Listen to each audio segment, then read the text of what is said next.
Okay, welcome back, everyone. Nice to see you. So, I wanted to start today reviewing the meditations that we're doing at the beginning of the class. So, we talked about it yesterday more in depth, but just to review the steps, this is about developing this subjective experience of love and compassion and learning how to expand it and grow it in a way that is gentle and kind, not forcing not forcing ourselves. That we have this basic ability to love that is innate within all of us. And it's a matter of growing that, of being more present with that, so that we can be aware of when it's in our minds. And then also, because of that presence with it, because of that mindfulness with it, we can also encourage it and we can expand it. Okay, let's look at those steps.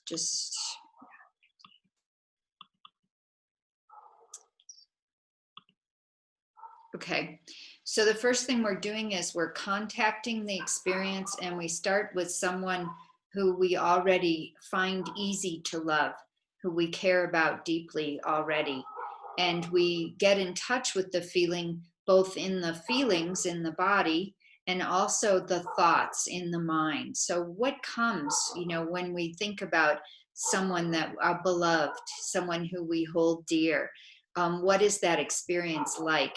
And sometimes it's a pet, sometimes it's someone that we knew in the past. And it doesn't necessarily have to be someone that we have absolutely no negative feelings about. It's more about, when I do love this person, what does it feel like? What is it like? And then we encourage it with words. May you be happy. May you have everything that you need. Whatever works for you in terms of encouraging that feeling.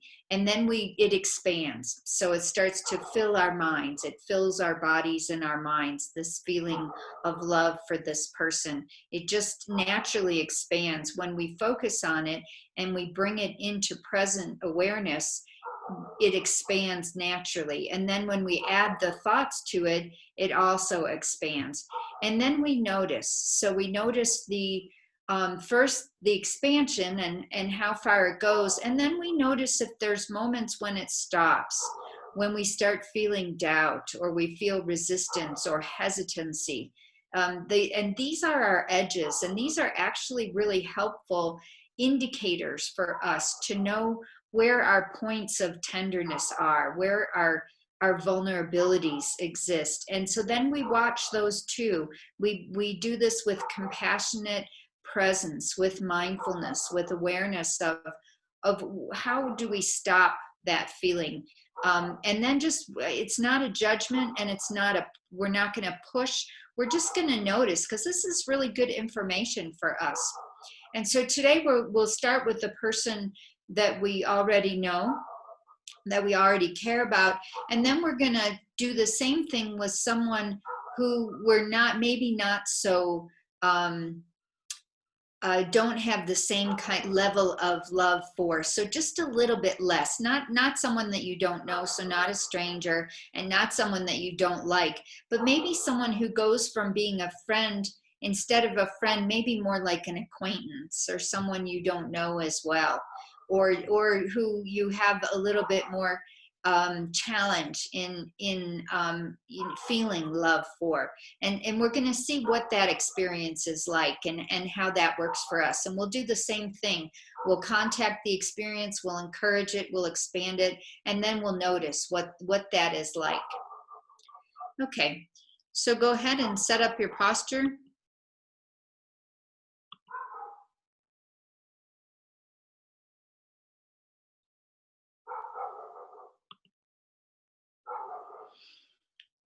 And again, it's however you're comfortable. If you don't have any formal meditation training, that's okay. Just making sure that your back is straight. And it should be loosely straight, not rigid in any way. And then you relax. So, again, much of working with the mind is about being able to relax in your body and bring your attention to your body.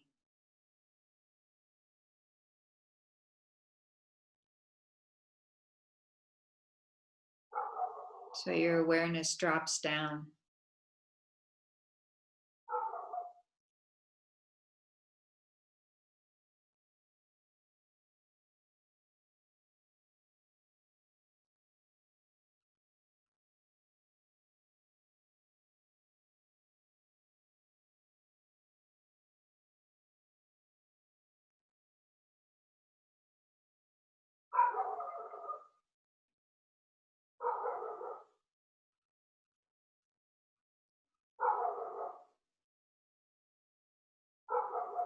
And you can take some deep breaths to settle in a little more.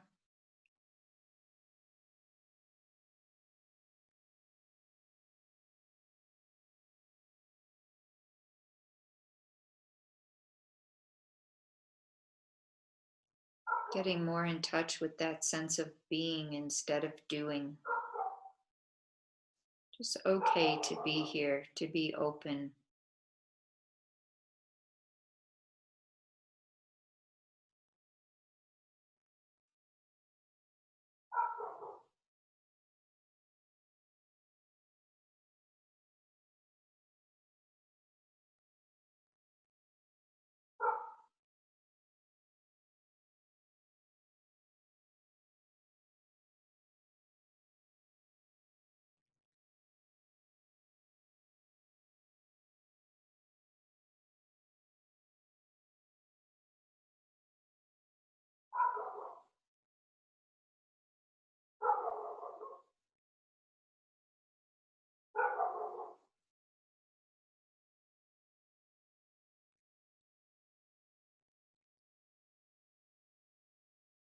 And then we set a positive motivation.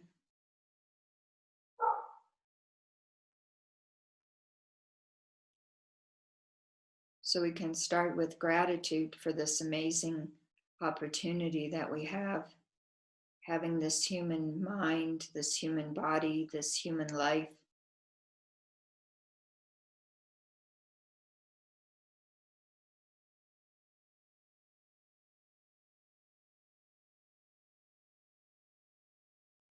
Being grateful for being in this class, and then wishing to make the most of it, to use it well.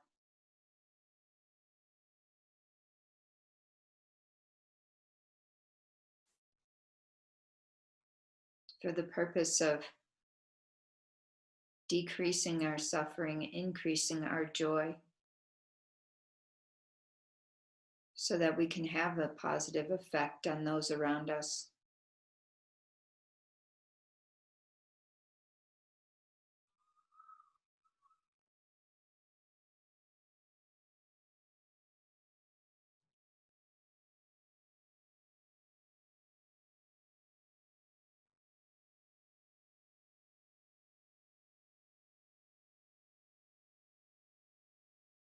And then bring to mind someone who you care about deeply. And you can use the same person as you did yesterday, but someone who you already know that you love. You want to be happy, you want to be safe, you care about.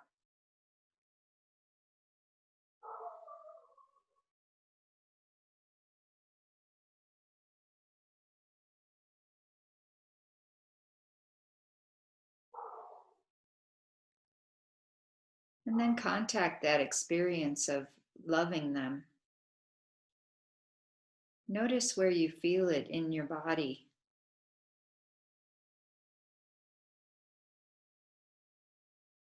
Is it in your face? Maybe you smile or relax. Maybe your shoulders, your chest, maybe. That warm feeling towards someone. Maybe it's an overall body feeling of just uplifting.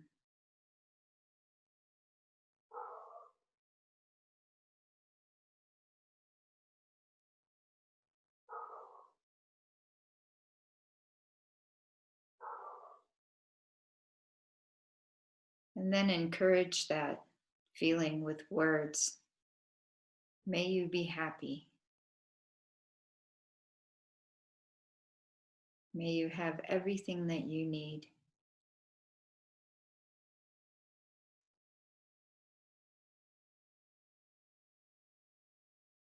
May your life be full of joy.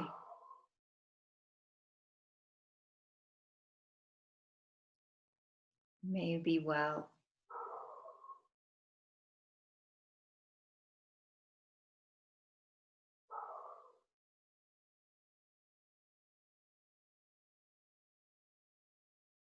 Notice how that feeling grows and deepens, like pouring out of your heart.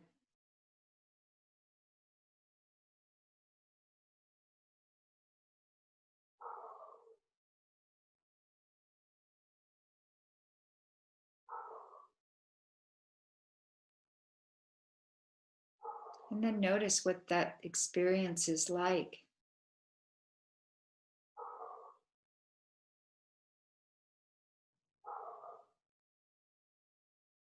Notice how it grows.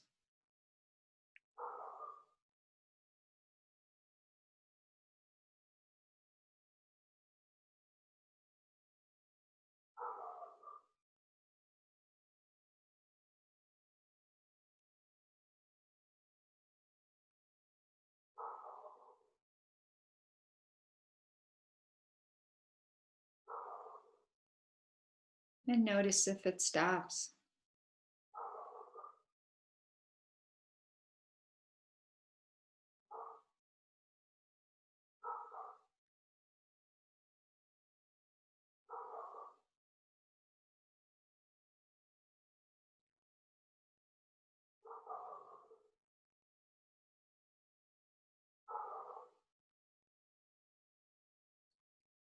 Now release that person and bring to mind someone who is not as well known or not as close to you.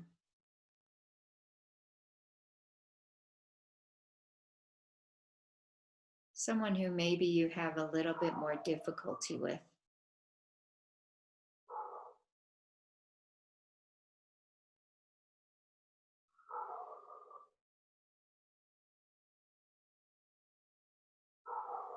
And get that person clearly in your mind as if they're present with you right now.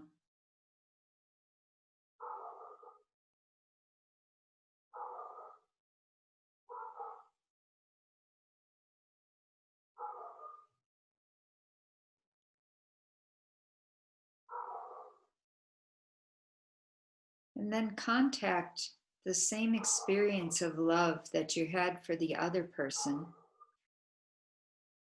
What does it feel like to love someone? Where is it in your body? Remember those feelings, those thoughts, and apply it to this person. If it's naturally there, you can contact it or you can bring it.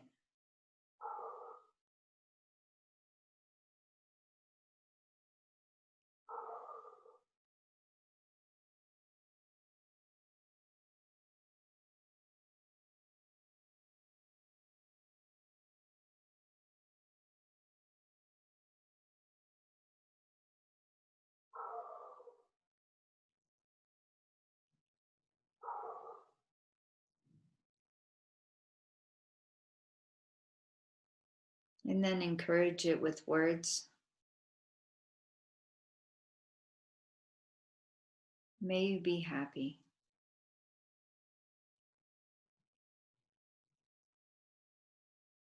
May you always have everything that you need.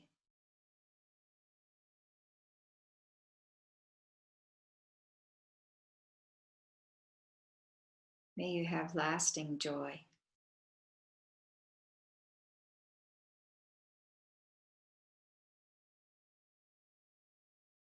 May you be safe and well.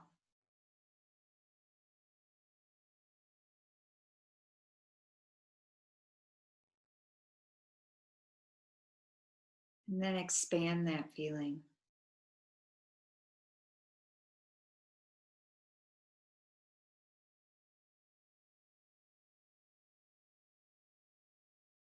allowing it to grow and deepen.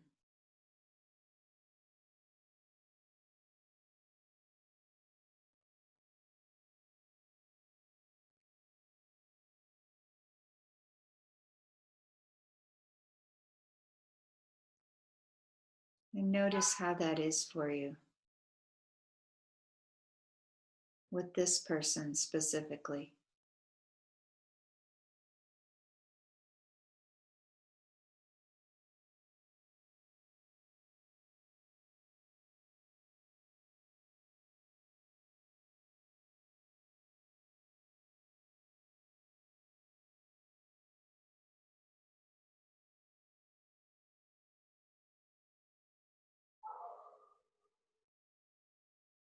And you can return to the encouragement,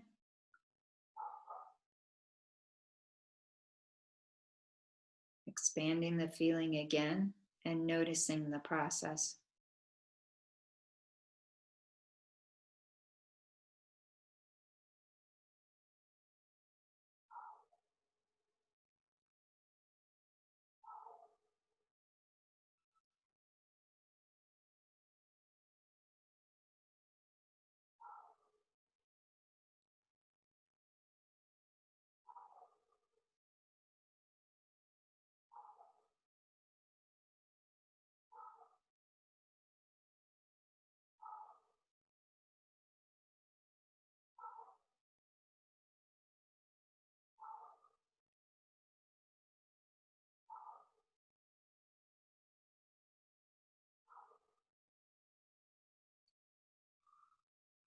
Now you can release that and bring to mind an image of yourself.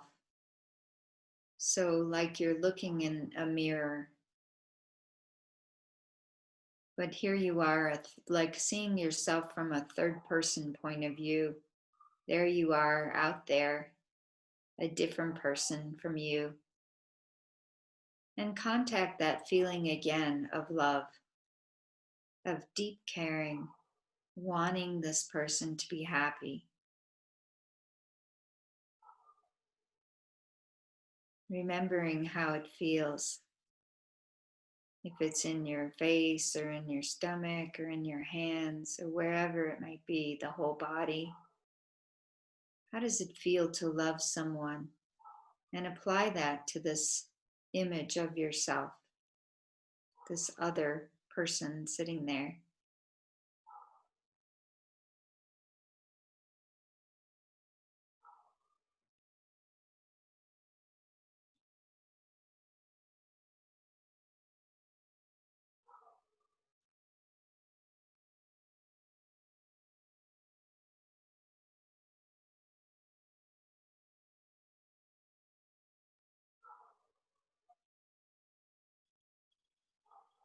And then encourage it with words.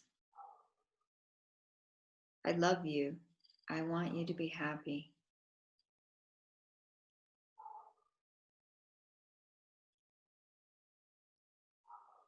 May you have everything that you need.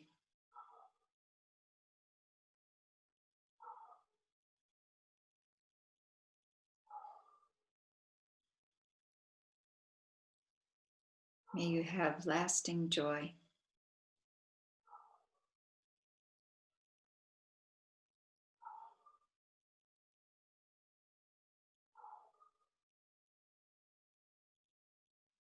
Expanding and deepening those feelings.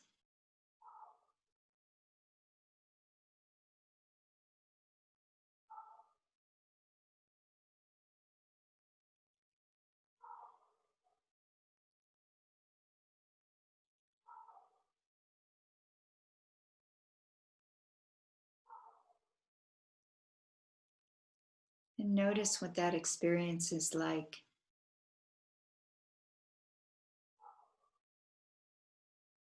Notice if it's smooth, easy, or if there's some hesitancy, some doubt, some holding back. Whatever's there, just be present with it.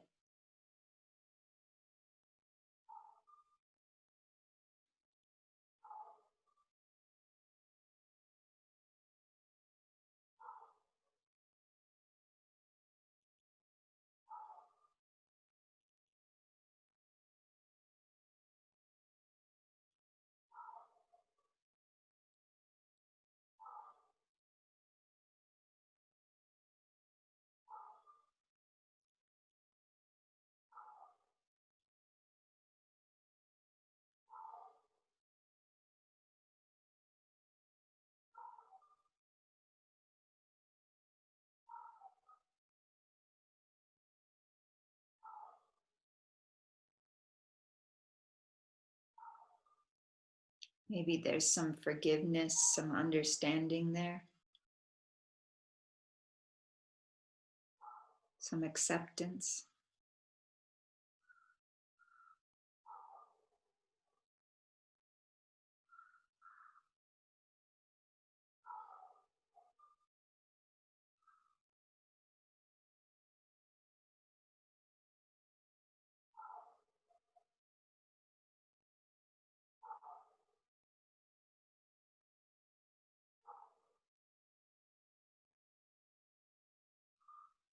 And then releasing that, coming out of the meditation.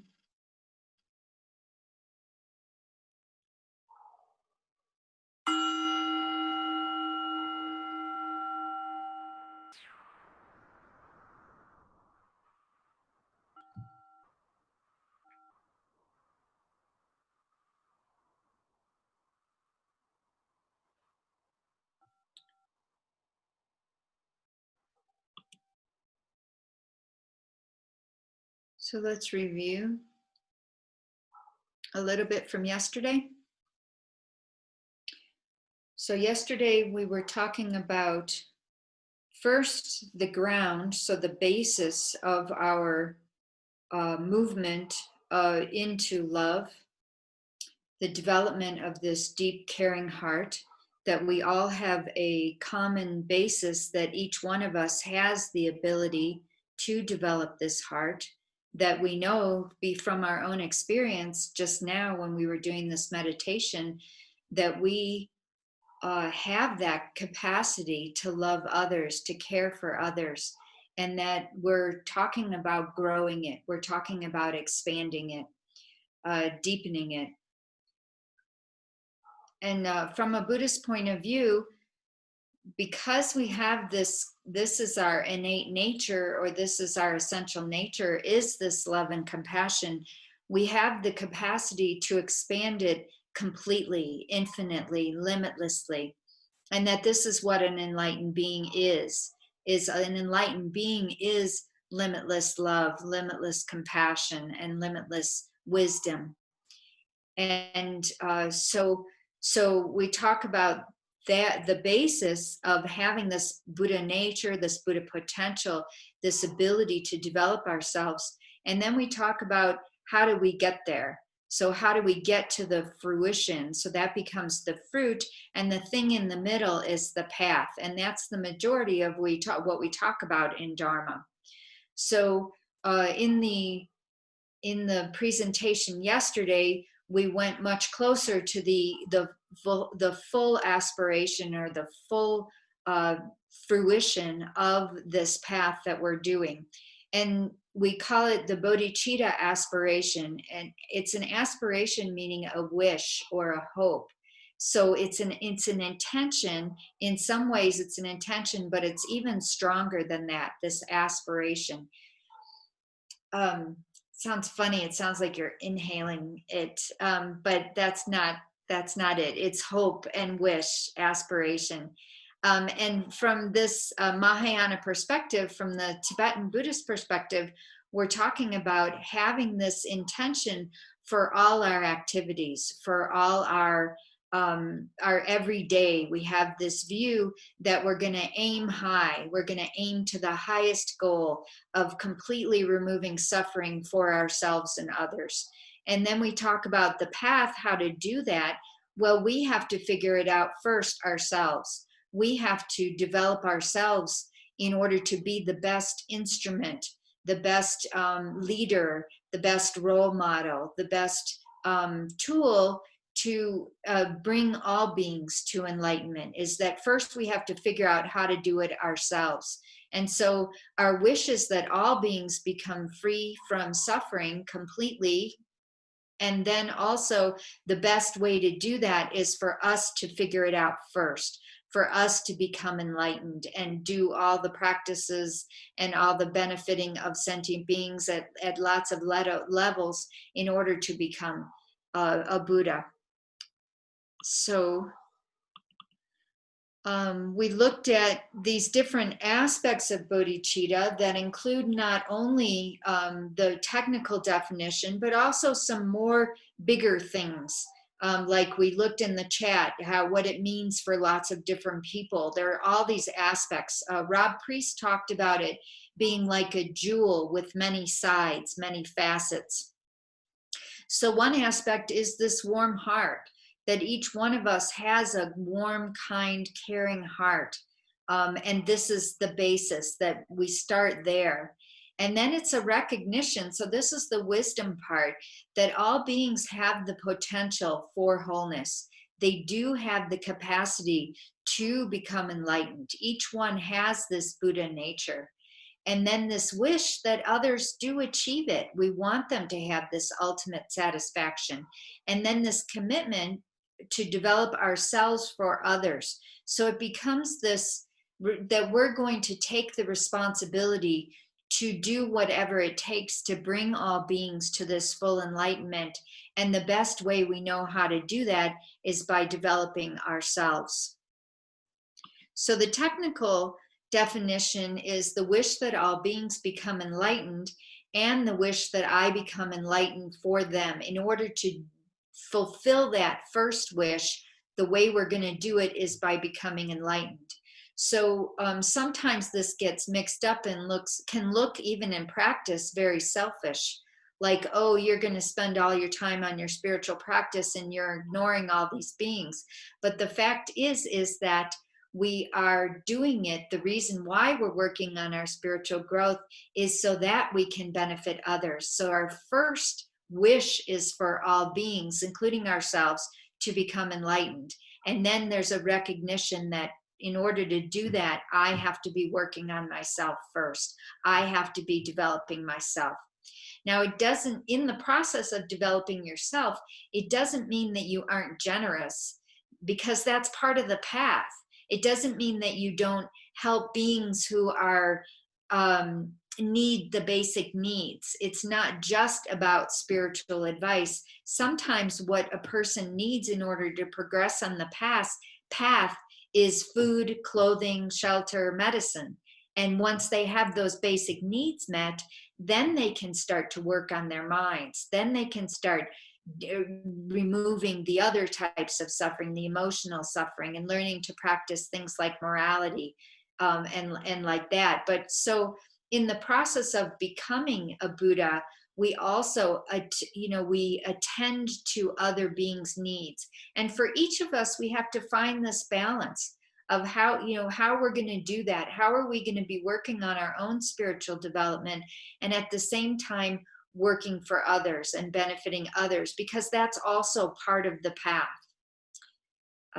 Okay, so then we also talked about a couple different types of bodhicitta. So we talk on a conventional or a relative level. So on the relative level, there are distinctions between beings. So there is a self. You may have heard in Buddhism this concept of selflessness and emptiness. Well, that actually belongs to the ultimate level. On a conventional level, we do have a self that exists. It's we don't want to go all the way into selfishness or self-centeredness, which is what we typically do. We typically recognize that we have a self, but then immediately we grasp onto it and we make it more important than everybody else. So on what we're doing on this conventional bodhicitta level is we're starting to decrease that self-centeredness that is a habit for us. And we start with this level of aspiring. I wish to become enlightened for the benefit of all sentient beings. I wish to to practice the path. And this is the first level. And then the second level is more direct, more engaging, where we actually start doing the practices. And this, if you're familiar with the Tibetan Buddhist path, the engaging bodhicitta has to do with the 6 perfections. So generosity, morality, patience, joyous effort, concentration, and wisdom. Mostly the first 5. The first 5 are more about this relative or conventional engaged bodhicitta. And then the ultimate level is about the view. And this is the selflessness, the emptiness. And first we'll get a conceptual wisdom aspect, and then we will get a direct experience of how things actually exist. And we're not going to go too much into this ultimate level, this of bodhicitta, because that's for a whole nother course, this whole view of emptiness. But today I want to talk a little bit about it, a little bit about how we bring some of this view into our interacting, into our conventional level. So we have a view that all beings are one, all beings are interconnected. There is this concept of selflessness. And then from having that view, that informs our wisdom of when we start acting on a conventional and a relative level. So you always want to have both this wisdom together with this action. So this is the main point, that you don't want to be benefiting others without an awareness of the reality of things. Okay. So then we talked about self-compassion, because we have to start with ourselves.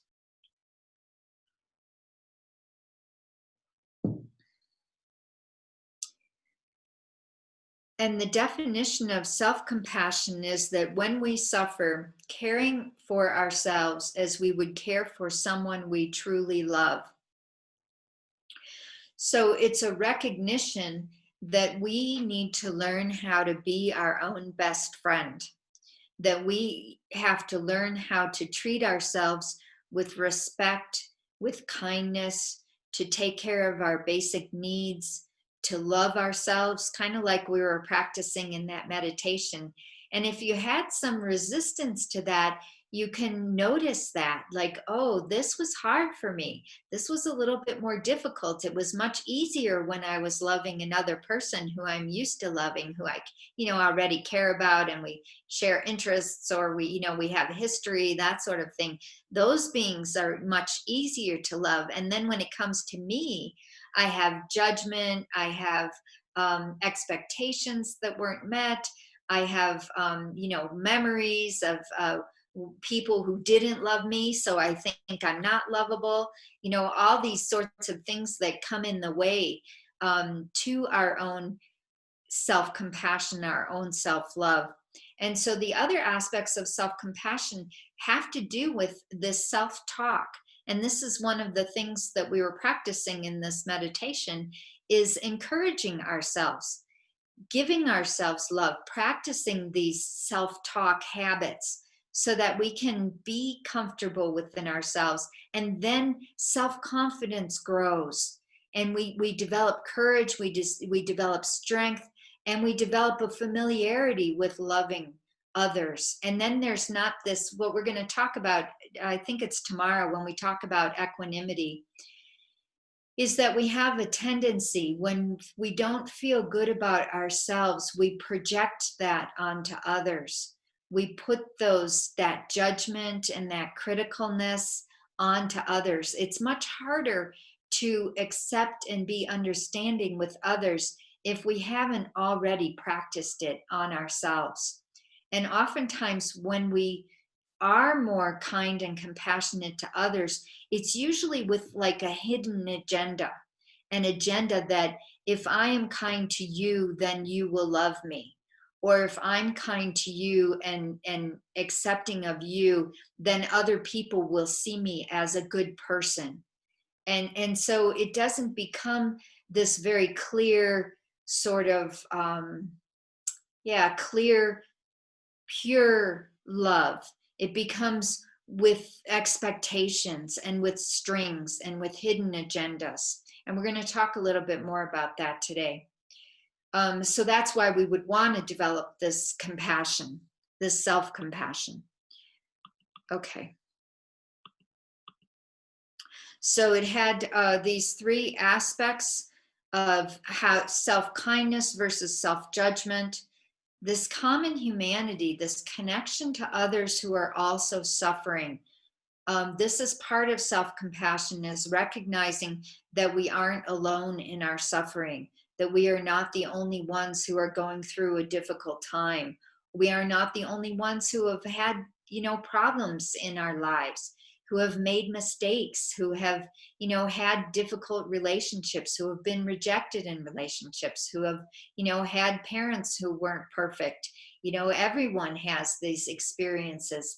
And so connecting with other people in this way actually is a way of developing compassion for ourselves, because often we separate ourselves. We do this contraction thing when we're suffering that keeps us separate from others, and recognizing our common humanity opens that up a little bit and says, we're just like everybody else, and we're not worse than everyone else because of whatever is happening for us. That just doesn't make sense.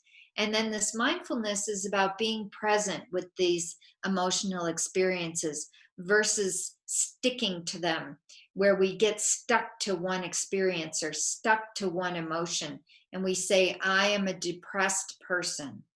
And so then, if we have that belief, I am a depressed person, then we can't get out of it. We're stuck. This me is this one thing, and it's depression. We often have this habit of, we have an awareness, let's say, of 10 things about ourselves. We can talk about, well, I'm this, and I'm this, and I'm this, and I'm this. And we have one negative thing. We have a fault. We have a mistake. We have a bad habit. And this is what we focus on. We focus on the negative instead of remembering there are all these 9 other positive things. And this is that over-identification. Whereas mindfulness, being present with all aspects of ourselves, starts to see that we are never just one thing. We are never just a bad thing. We are much more than that.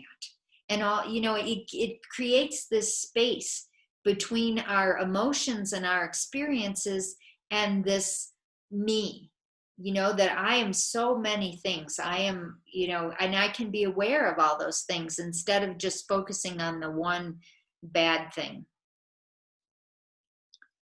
Okay. So another basis of this development of this loving kindness and compassion for others is a recognition of our connection to them. So when we are vulnerable, when we are doing this contraction thing, so when we're going through a difficult time, what we tend to do is protect ourselves, get very focused on taking care of me. I have to take care of me. That's how I'm going to survive. And we pull away from others often. And the fact is that how we actually exist is much more interconnected to that than that. And even the source of our existence, of being, the reason why I am here right now is because of the kindness of so many others, that I could not exist separate from others. There's a saying in English, no man is an island, that it's absurd to think that you can exist without other beings. And yet, when we do this awareness of the self, when we start looking at who am I, we have an image of ourselves as separate. We do this because of the ignorance in our minds. We automatically have this grasping at a self that is separate from all beings, from everything, that is somehow independent. And we have to overcome that to start to see that there's no such thing as this independent self. And the way we can do that is look at, first of all, the kindness of others that allow us to exist. So there's a whole meditation on this. Venerable Rabina wrote it. It's in a book called Spiritual Friends that was published by the International Sangha of the FPMT, so all the monks and nuns. There are about 20 different meditations.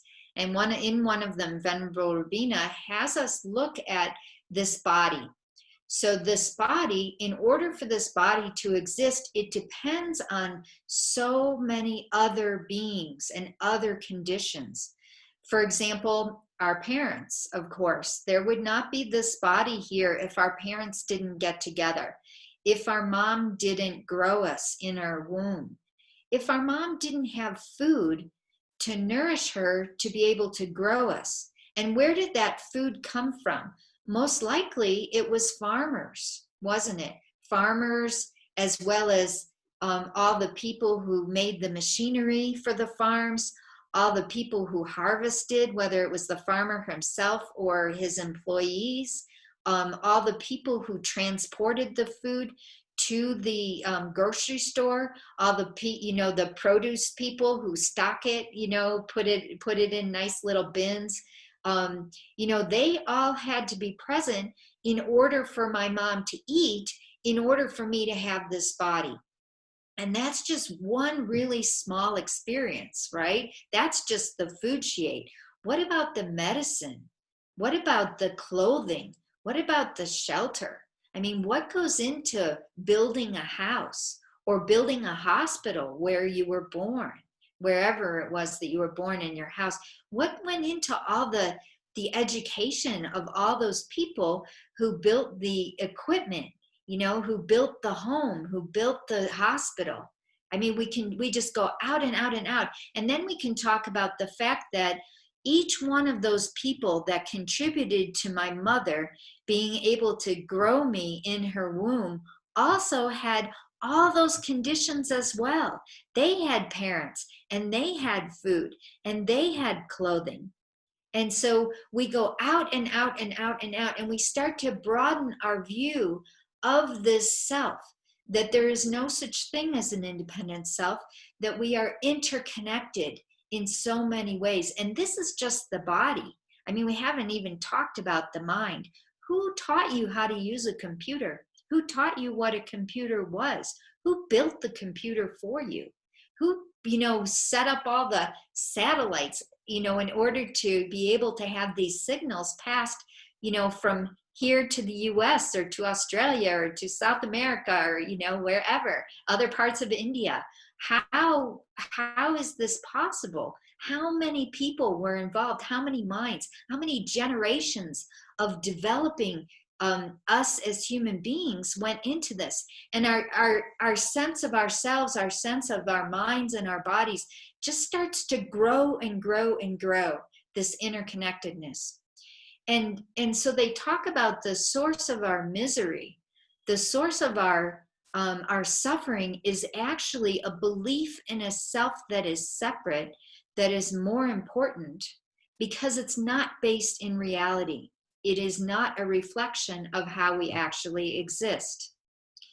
So let's look at this slide. This is just the concepts that I'm talking about. So first of all, the kindness of others.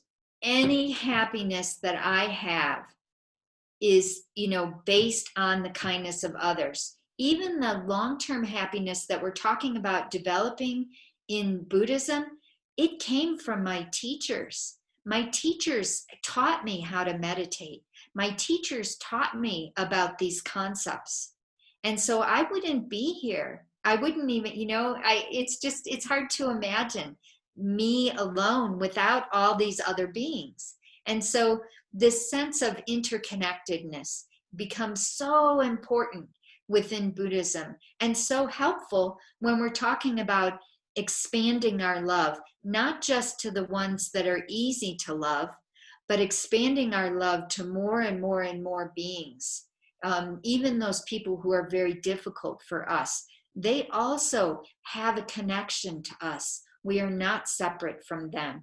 And if we exist in that way, as interconnected with all these beings, then how can we be happy if they are suffering? How is that possible? We are not separate. We are not independent. It's like saying, okay, I can have my hand, if my right hand is not hurting, but my left hand is, how can I be happy? I can't, right? How can I be free of pain? It's impossible. This left hand is as much a part of me as my right hand. So this is the view where we start to expand this sense of self. And this is this bodhicitta, all beings. I want all beings to be happy. And that's how also when I remove all suffering, so it doesn't become about the individual people. It becomes about suffering itself, removing suffering itself. And this concept of dependent arising is also what removes us from this independent self. And that's what I was talking about when I was talking about the body. The body is the product of all these causes and conditions that are coming together in this moment. And it's constantly changing. So I haven't talked even about this whole concept of impermanence, the constantly changing nature of things. And this brings in even more connections. You know, in order for me to sustain, to stay this body, all these other beings still have to be doing what they're doing. You know, we worry, especially I know in the United States for a while there, when we first shut down, there was this fear that there wasn't going to be food in the grocery stores, you know, that these supply chains were going to be all interrupted. This is the dependent arising of all of us. We are not separate. And so this belief in a separate self, that I have to take care of number one, that I have to protect me in order to be happy, just doesn't make any sense. It's actually more expansiveness that makes sense, more opening ourselves to others that makes us happy, that helps us. You know, Darwin, for a long time, you know, when Darwin's theories first came out, it was this idea of survival of the fittest, that it was this somehow that this idea of competition was what was going to perpetuate the species. And so it was an underlying understanding that you had to, only the best people deserved to survive, right? Only the ones with the most, you know, the strongest, and that sort of thing. And actually environmental biology is starting to shift that. They're starting to say, no, actually survival of the species is about cooperation. I mean, look at the human race. The human race has survived because we can cooperate. This pandemic did not wipe out the majority of the population. Why? Because we were sharing information. China was sharing, you know, maybe not enough, or, you know, some people say it wasn't enough, but they did share. They did not shut down and say, you know, that nobody's sick and nothing is happening. They did share. And even the development of vaccines, we're doing, you know, lots more sharing about this, and that protects us. And that's what keeps us going as a species, not one single person operating all alone. That's impossible. Okay.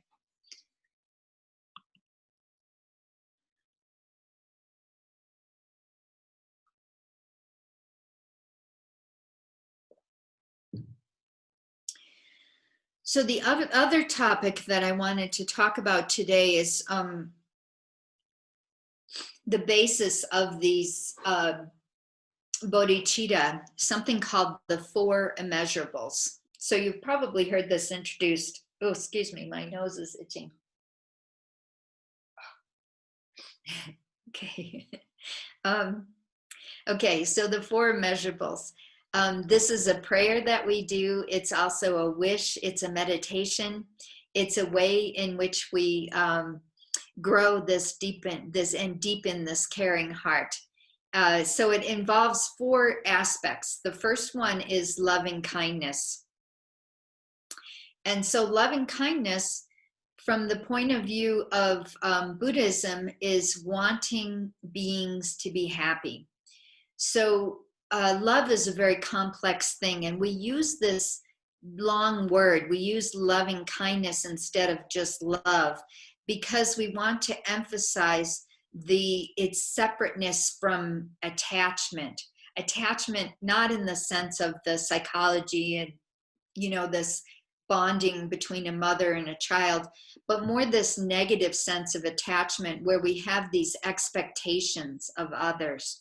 where I love you because you love me, or I love you so that you will love me. This becomes the strings attached. And sometimes romantic love gets really mixed up with loving kindness. Sometimes romantic love becomes more about expectations than it does about simply wanting the other person to be happy. They're very fused in our for many of us, even with our family members, whether it's a spouse or children. There's also there's this wish that they be happy, but there's also a wish that they be happy in the way that makes us happy, right? With these expectations and these strings. So that's why we use this concept of loving kindness, of sort of trying to separate some of those strings attached sort of view. So let's look at the slide on loving kindness, and I'll come back to explaining those, the other three immeasurables. So let's start. So it's this wish for self and others to be happy. And this is something, of course, you need to contemplate. If you've done much contemplation on what is love, unfortunately, what we have of examples of what is love oftentimes in the media are in drama, in movies, where love is defined as when we lose someone we hurt. And that's not necessarily true, because it sort of skips all the other parts of love, which are the day-to-day, just wanting them to be happy, wanting our children to have an education so they have long-term happiness, wanting our spouses to develop and grow and be interested in their career, and want their life goals to be fulfilled. All these other aspects of happiness, of wanting others to be happy, that don't get portrayed so much in the media because they're common. They don't stir us, right? They're just regular old things. It's only when we lose people, this pain that happens. That's what's portrayed as love in the media. Whereas the day-to-day love, it's kind of boring. And that's why it isn't really shown in movies so much. In movies, you need drama and excitement and that sort of thing. But looking around at your life, your day-to-day life, wanting your friends and family to be happy, that's what real love is, without expectations. The other aspect of love that makes it not attachment is this grasping at permanence. I think I spelled permanence wrong. It should be an A. Anyway, grasping at permanence, thinking that they're going to stay the same all the time, that they're going to continue to be the same person, that our relationship is going to be exactly the same. This is attachment. This is, I want you to continue to make me happy in exactly the same way that you always have. We hear this saying of, you're not the person I fell in love with. When people start to grow and change, oftentimes relationships have to change with them. As parents are really good at this oftentimes, because children they're different people as they grow. And so there's a constant letting go of the child that I knew that was this way, that I loved in this way. And the child that I know now as an adult is a very different child, and they may not be the same. They may not be following what I think they should, but I still love them because I want them to be happy. So this grasping at permanence is also an aspect of attachment. The far enemy of love is harmful intent. So wanting them to hurt, hurting them, being angry. You can't be angry at someone, wanting to harm them, push them away, reject them at the same time as you want them to be happy. It's impossible. They're two opposite emotions. So the far enemy is harmful intent. And then the near enemy, meaning what looks like love, is actually selfish attachment. So where I love you so that you will love me, or I love you only if you are the person that I want you to be. And so then it becomes sticky. It's like sticky love. instead of a free sort of, I love you and I want you to be happy, no matter what happens, no matter how our relationship goes, no matter the decisions that you make. If they make you happy, that's what I want for you. And not just temporary happiness, but also long-lasting happiness. Okay. So let's back up. So the 4 immeasurables are actually loving kindness that I started with and we were doing in this meditation. And then compassion is also the second of the 4 immeasurables, and we'll define that in just a second. Empathetic joy is a rejoicing. So being happy when others have happiness. So and wanting them to have lasting joy, not just temporary joy, not just the joy that comes from like sensual pleasures, but having joy that lasts a long time. And from a Buddhist point of view, what creates those long-term joyful experience are virtuous actions.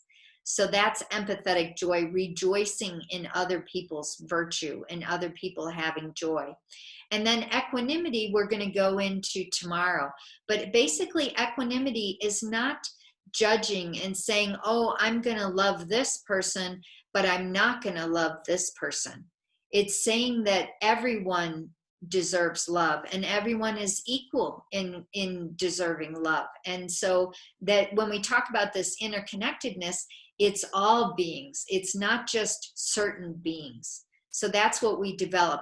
And they're called immeasurables because they can be developed infinitely.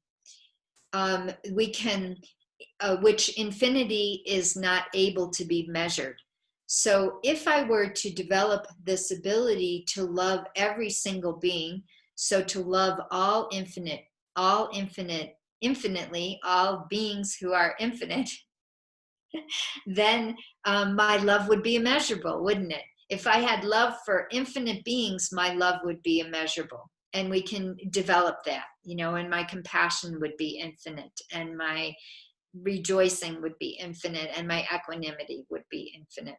Okay, so let's look at compassion. So compassion now, a little bit different from love. Compassion has to do with suffering, with difficulties. So compassion has this aspect of, I care about you deeply, and then when I notice you're going through a hard time or you have pain or you're suffering in some way, because I care about you, I want to remove that.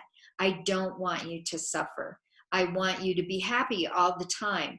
And when you have these bumps and these difficult times, I want to do something about that. I want to remove that happiness. So, that suffering. So the basis of our compassion is a caring attitude. It's because I love you that I don't want you to suffer. When we're indifferent to people, we don't really care about whether they're suffering or not. We may, for a second feel, like happy when like people are going through a difficult time, but it doesn't really last. It's only when we increase this sense of caring about many, many beings that we also increase this wish that they not suffer. And then we become inspired to do something about that, to actually do what we can to remove their suffering, as well as the causes of their suffering. So not just the temporary, but also the lasting. Okay, so let's take a look at this screen on compassion.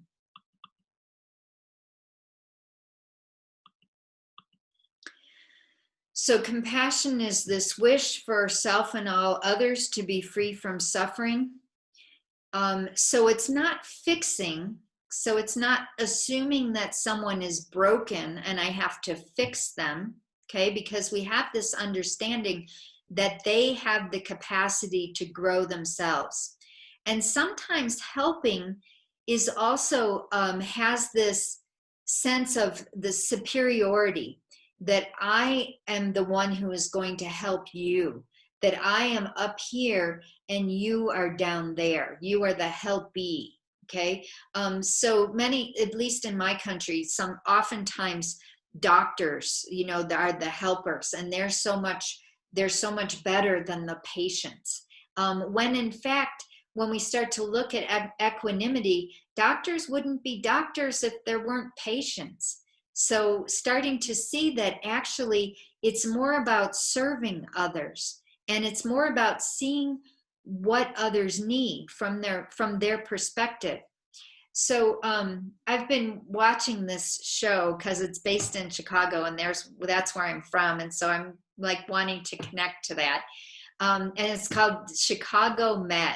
So it's an ER. It's one of those medical shows, and some of the things that they're dealing with is when the doctors have want the patients to do something that the patients don't want to do, and sometimes it means letting them die. I mean, of course it's a drama, right? But this sense of that people really know what they need to make them happy. They know what they need to help them, be free from their suffering. And so compassion becomes about trusting in their ability to heal themselves as well. With, of course, we have expertise sometimes, and we have more knowledge than they do sometimes. But when we're applying that knowledge, we really need to do it on an equal basis, on a sense of respecting them. And that's what serving becomes about. Serving is not that the people that we're serving are lower than us. In fact, they're doing us a favor by allowing us to serve them. So this becomes a real shift in our perspective in compassion. But I think it's really an important point to bring up. Just like the love, we don't want to be strings attached.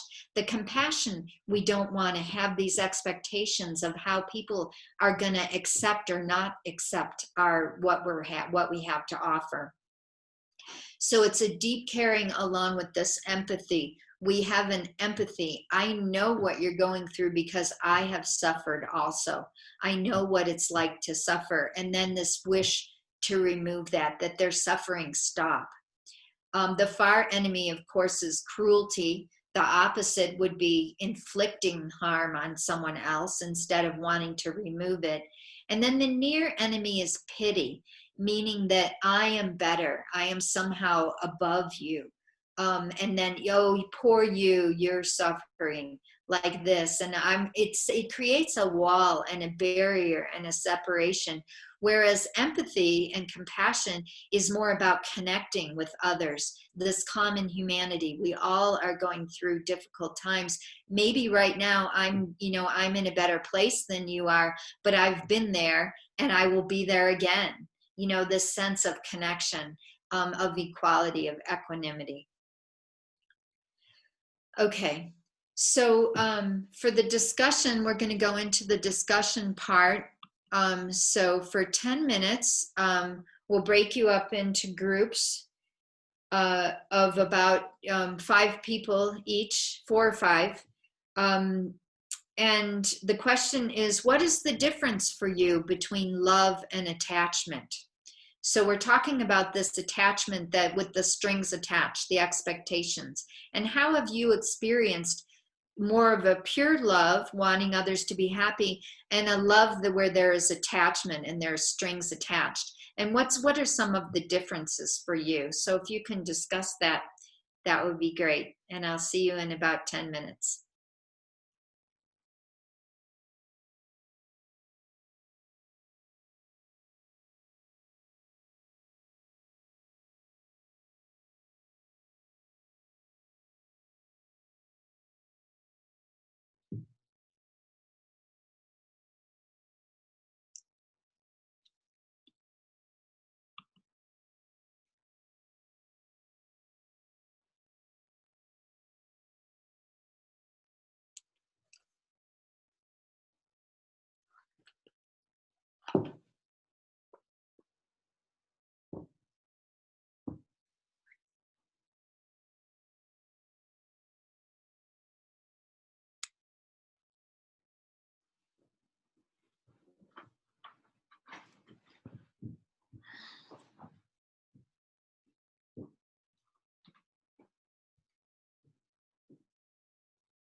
Me too.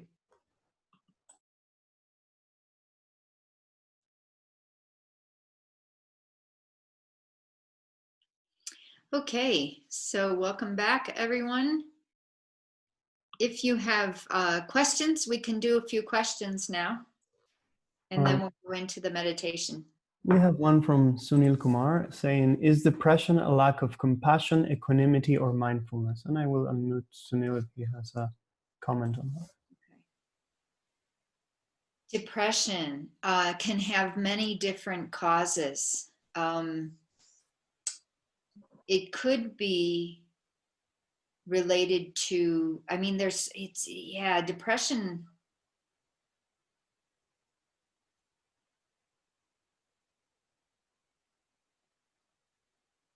Sometimes people get depressed because they feel bad about themselves. So there's this component of self-hatred. Sometimes people get depressed because the rest of the world is in such bad state. So they have really powerful sensitivity and compassion to other people's suffering and feel like there's a lot of helplessness and hopelessness. And that's also a possible source of depression. What are some others? Hopelessness is probably one of a key ingredient, that there's no room, that there's no possibility of change, of moving beyond a difficult situation or getting free of some kind of pain. Oftentimes hopelessness and helplessness are big parts of depression as well. So of the 4 immeasurables, self-compassion, both love and self-compassion would be antidotes to depression. But wouldn't it help if the person is mindful that this as such is also an impermanent state? Because in the depths of his misery, a person may be likely to be rather self-centered and not think about it rationally. So if he or she is more mindful, wouldn't that be helpful? Because in insight meditation in Buddhism, what you do is contemplate as such on impermanence, right? That you are in a happy state, then you're in a sad state, then you're in a happy state. It's always this fluctuation thing happening. Yes, definitely. Mindfulness is helpful for treating depression and for helping yourself heal from depression. And becoming aware of impermanence, definitely, because then you don't feel so stuck.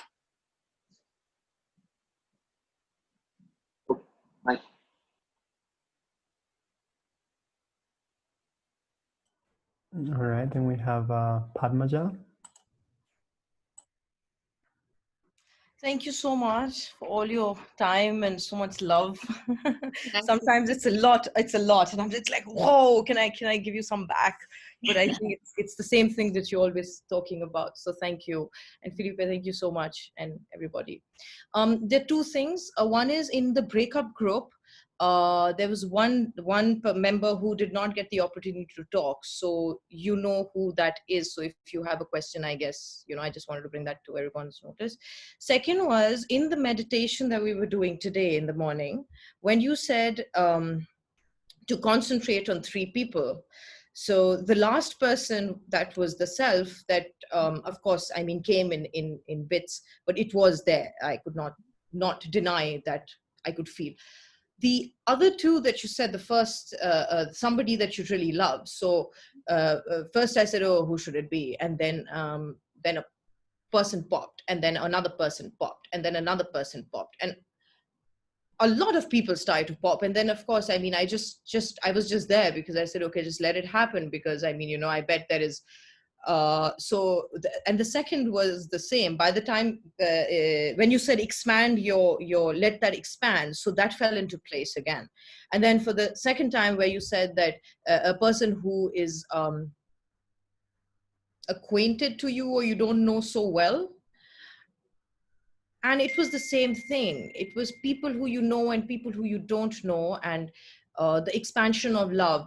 So is that the right way of approaching it? Because the whole romanticized love, when you say, I'm so sorry I'm doing this, just romanticized love, and then the love for parents, and I really appreciate that they're there in my life, and of course I love them very dearly, and yes, I am attached to them every time I think of the fact that my father is growing old, and it's like, oh, okay, you got to practice. And I used to spend time with my grandmother before she passed away, and how I could hear her breathe in my ear once she had passed away. So, that's it. So I could not point on one. It was just going all over. So it was just there. Okay. So it is a matter of developing that focus so you can stay with one. So choose one. If a lot of them come, choose one and stay with one person, because that'll help you deepen. And we're focusing not so much on the person, but we're focusing on the subjective experience of loving that person. So it's not, we're trying to separate, the object of our love from the subjective feeling of loving. And that's where we're putting our focus, so that we can grow that within ourselves. We're just using, that object as a stimulus, like a condition for our subjective feeling of love. And then we're growing it and that sort of thing. So choose one. Okay. Thank you. Uh-huh. Then we have Satya asking, how can we remove material attachment? So the Theravada way is to shut it down, separate yourself from material, whatever the material thing is, whether, it's fine clothing or, delicious food, so then you would eat bland food instead of really delicious food. And you would have, so there's this one way in which you separate yourself, and that decreases your attachment to something. Sometimes that's not possible, or that's not something that is easy for you to do, or you don't want to do it, and that's fine. Then the other way is to become aware of the experience of attachment while you are with the thing. So attachment is about exaggerating the positive aspects of something. So let's say, and not seeing its impermanence. So let's say you're really attached to your iPhone, and your iPhone is like, if you lose it, you would die, kind of thing. And so, or you have that sense. And we know we're attached when we imagine not having the thing, or losing the thing, or having the thing stolen. When we imagine that, then what comes up in us? What are the feelings? How devastated, how upset are we when we imagine losing that thing? And so what you do is you imagine losing it. You recognize that it is impermanent, that it won't last forever, that you are changing. So even if you're like attached, let's say, to a specific restaurant and a dish in a restaurant, it's never going to be the same. Recognizing that you're going to be different, the cooks are going to be different, the food is going to be different, and that your devices, they're falling apart. As soon as you buy a new phone, the battery is deteriorating. So you just start to be like not as attached to it. So when it goes, it's not such a big deal. It's like, oh yeah, of course, I understand that thing is. Why should I become so addicted to this if it's going to end?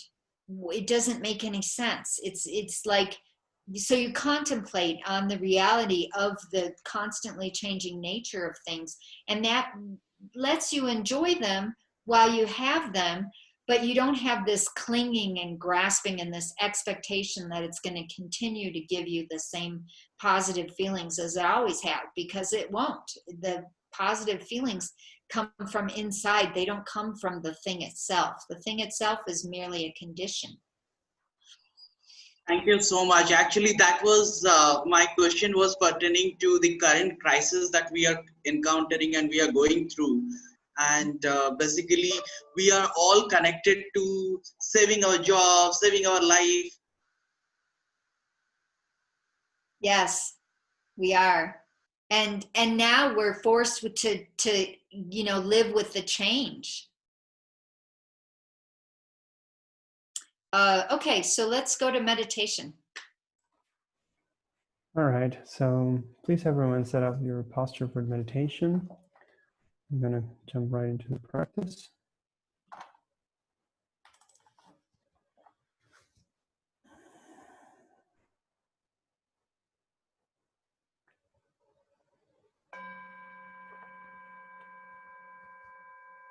And as usual, taking a couple of minutes to briefly refresh your motivation and to prepare the body, making it into a good foundation, a good basis for the activity of meditation.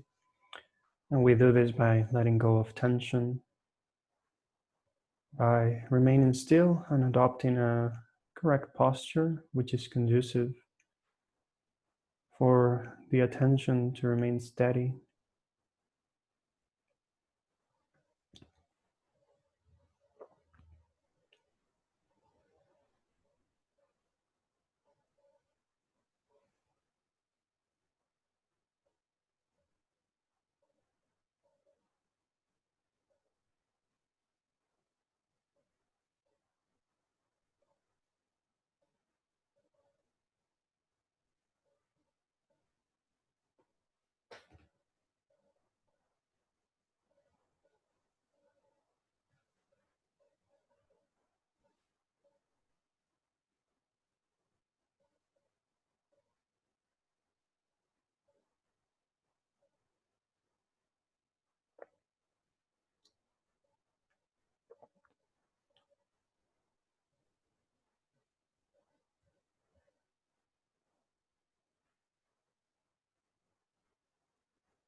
Once the body has settled down, take a moment to simply enjoy and experience that state of calmness.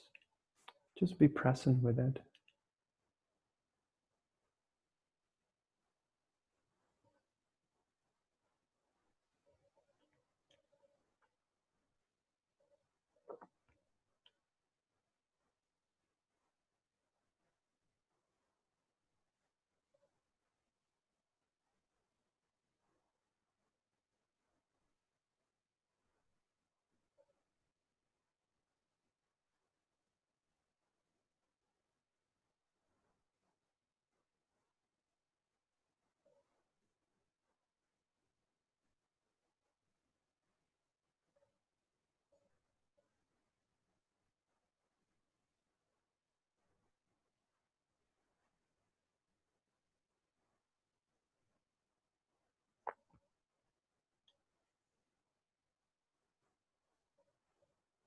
And so now, in order to cultivate the four immeasurables, we're going to start by bringing up a visualization of the sentient beings, which are the object of these qualities.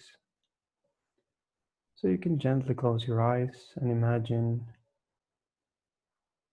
at either side of you, your mother and your father of this life, your father to the right, your mother to the left.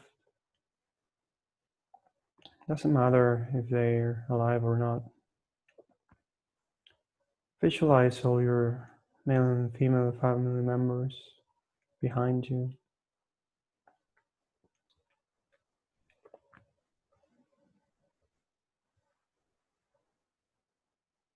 all those people that you consider close to you, friends, loved ones.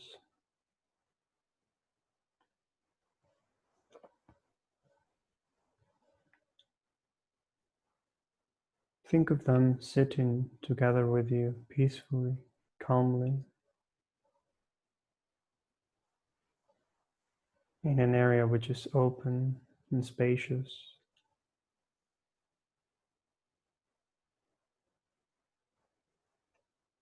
And then in front of you, you can visualize those people who you might find difficult.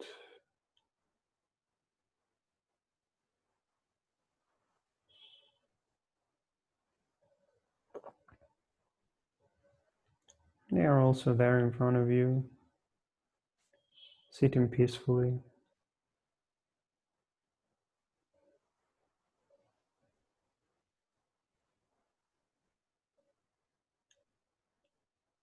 And all around you, you have those who you don't know very well, a sea of strangers.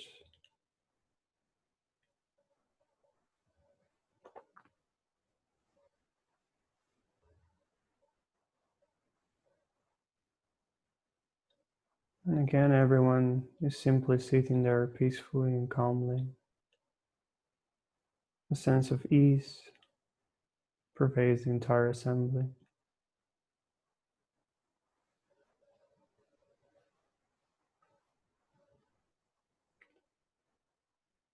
And all of these beings, all of these people have something in common with you. They all want to be happy. They do not want to suffer.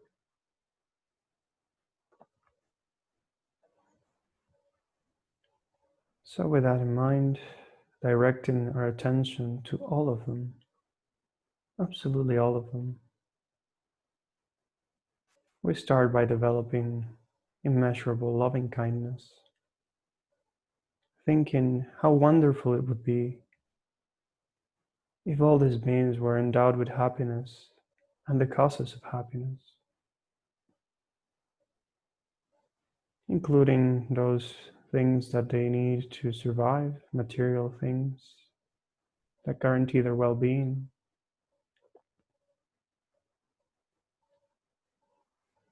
But mainly, primarily, bodhicitta, which cherishes others more than oneself, and the wisdom of dependent origination.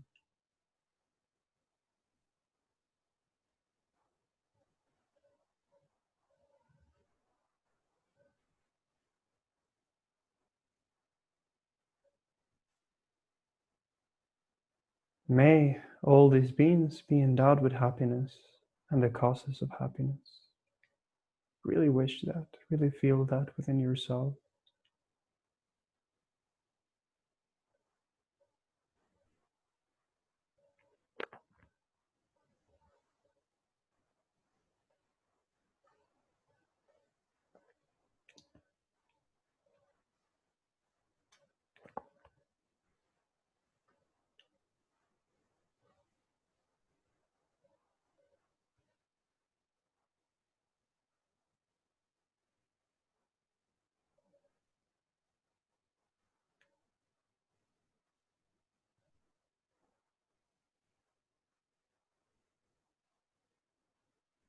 And if that wish is really powerful and potent, it will even transcend just being an aspiration and become action. And if you feel connected, you can think, I will take responsibility that all beings are endowed with happiness and the causes of happiness.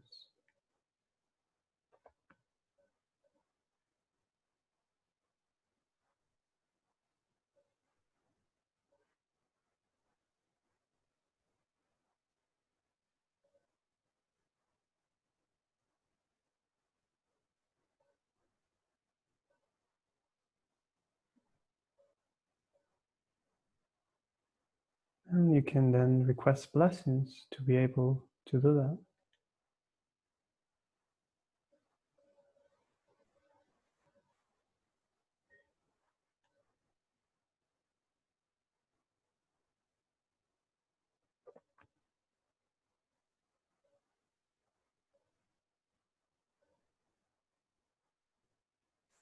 And imagine that from your heart, this love extends out to every single being visualized, and that they receive this love from you. They are granted all the happiness that they wish and deserve.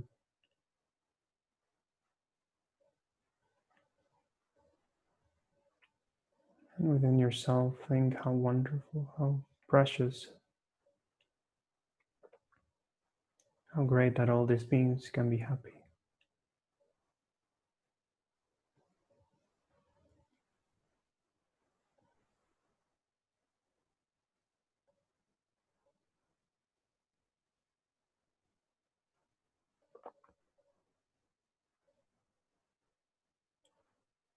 And then cultivating immeasurable compassion. Take a moment to reflect upon your own suffering, how things don't go the way you want them all the time, how we experience disease and other things that are difficult for us to experience that we would rather not have.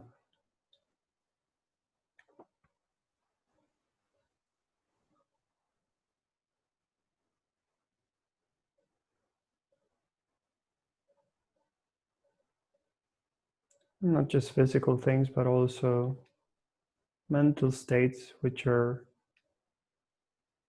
very difficult, such as anxiety, fear, depression, and so forth. But this is not true just for ourselves. It's true for everyone. All these beings around you, they are also suffering.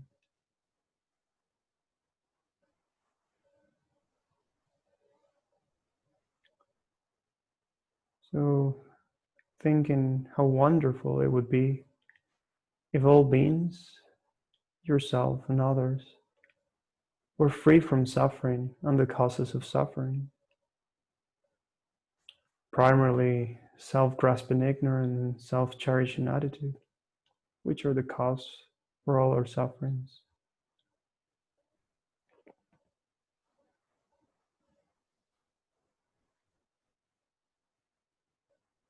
Giving rise to the actual wish of compassion from your heart. Really feel, may all beings be free from suffering and all the causes of suffering.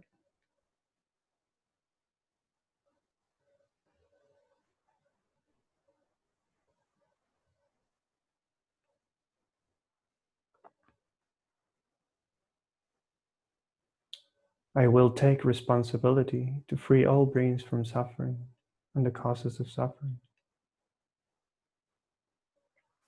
Please bless me to be able to do so. And again, envision this wish of compassion extending in all directions, touching the heart of every single sentient being.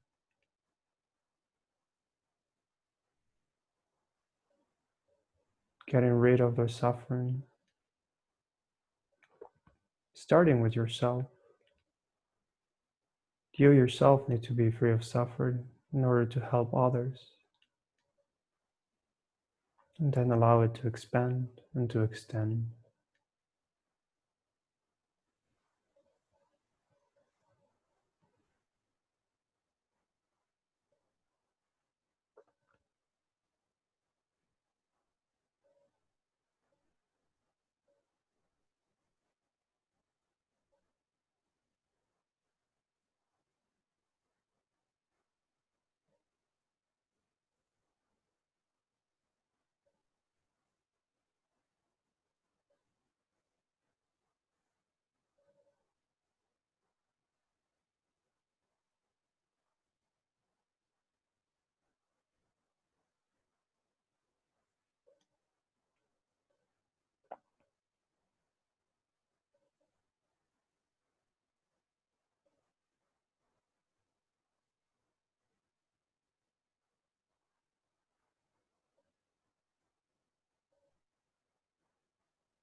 And cultivating immeasurable joy.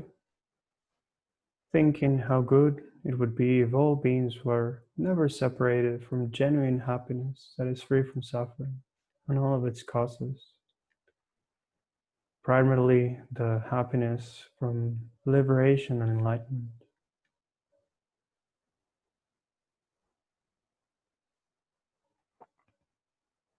May all beings never be separated from this happiness, genuine happiness, which is free from suffering and all of its causes.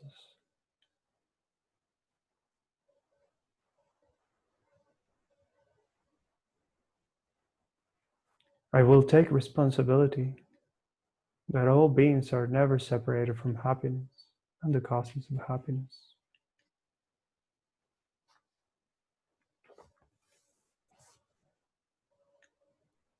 Please bless me to be able to do so.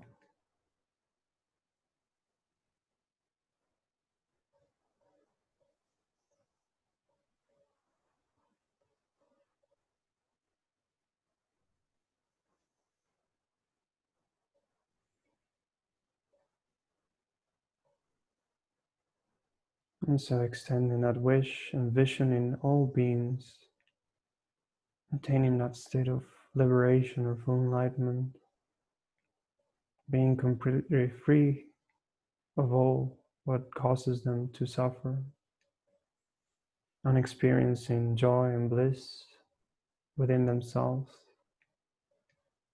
without depending on external circumstances, abiding in that joy, immeasurable joy.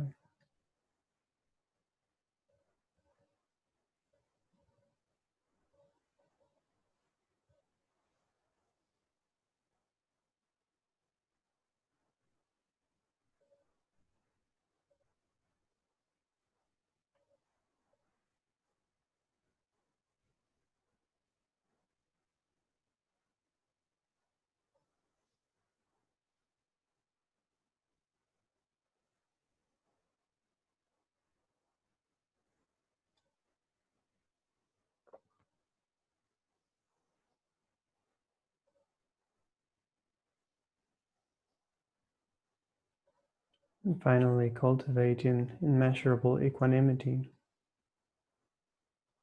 thinking how wonderful it would be if all beings could abide in a state of equanimity, which is free from the biased attitude of excessive attachment towards some and aversion towards others.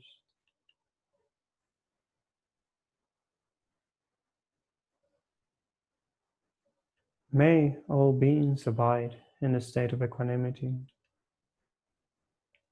free from attachment towards some and aversion towards others.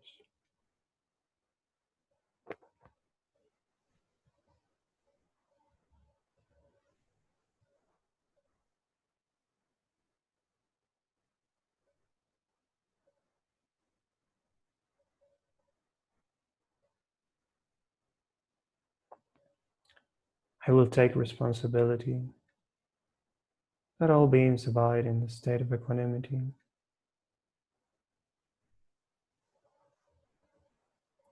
Please bless me that I be able to do so.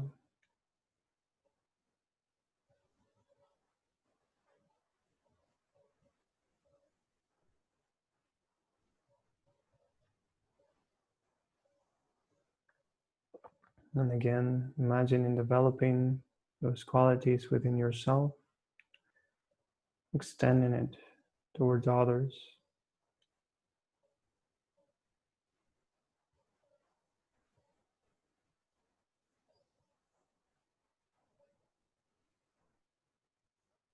You can now envision a whole field of beings who have completely rid themselves of all delusions and perfected themselves to their full potential.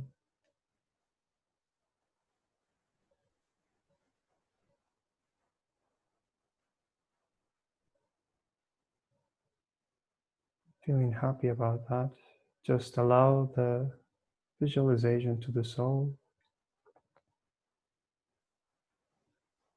And just gently abide in that state of joy and calmness.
And slowly coming out of the meditation.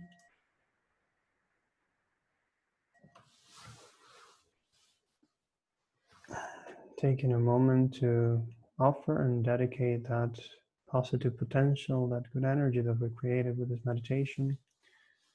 Again, thinking of all those beings that we visualize in the meditation, the object of our immeasurable love, compassion, joy, and equanimity, offering towards them as well.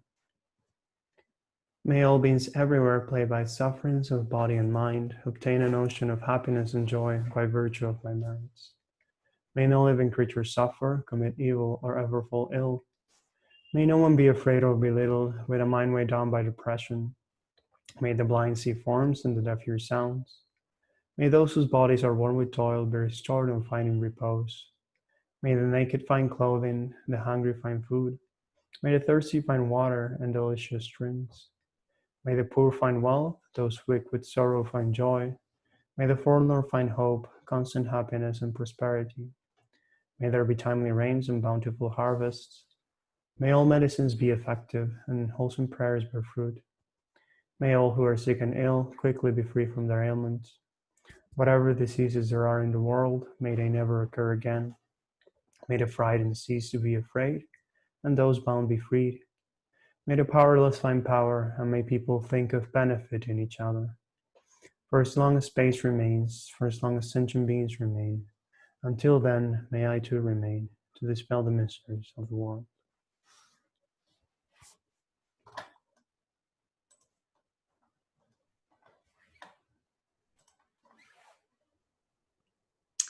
Okay, thank you very much, everyone, for coming, and we will see you tomorrow, same time, or to the later today if you come to the other session. Okay, bye-bye.